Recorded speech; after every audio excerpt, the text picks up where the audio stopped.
Here's my audience. 1, 2, 3. Shall hand the camera over now. My speech is about ADHD, also known as Attention Deficit Hyperactive Disorder. I want my audience to know how this engages into other people's lives.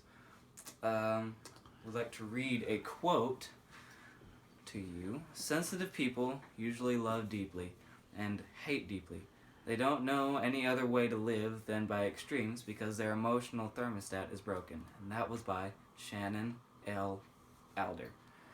Now, what that quote means to me is that these people can have totally different days. Like, they can have high highs and low lows, and you never know what day is gonna happen. ADHD is a disease that overtakes a lot of the world. I know this because I will have to battle this for every day for the rest of my life. And in this speech, I'm going to tell you what the symptoms are, what causes it, and what it is. First, let's talk about what ADHD is. According to the American Academy of Pediatrics, it is typically diagnosed in 3 phases. One of the most common disorders in the world, and it is permanent. The 3 presentations are combined, which is inattentive, hyperactive, and impulsive.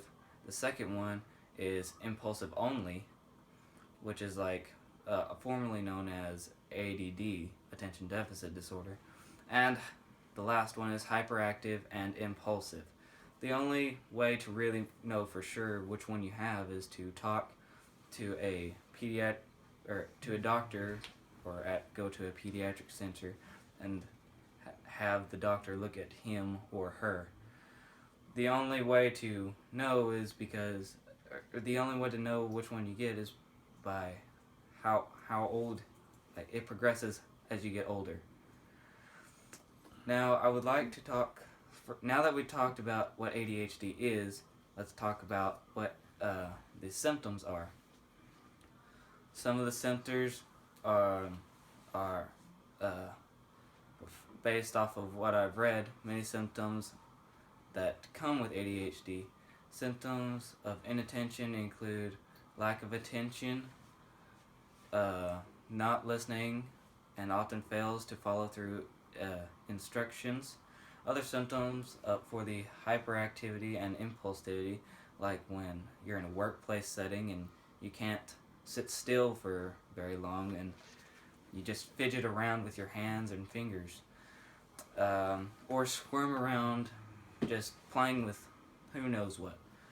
There's a pretty good chance that your child or one of your children's children will end up having this disease since it's so common.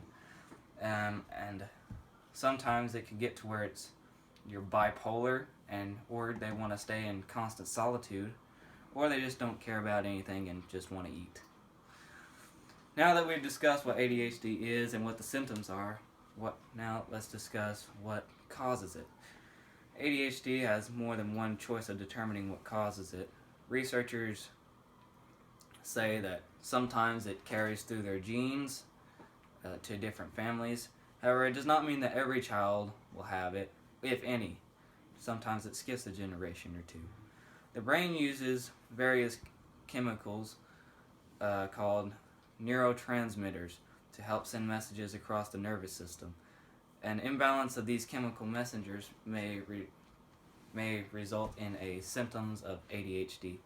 Even with the pills that are prescribed from your doctor, you'll still be hyper, but most of the time you'll still be hyper, but you'll just be way more focused in and you have more control over it.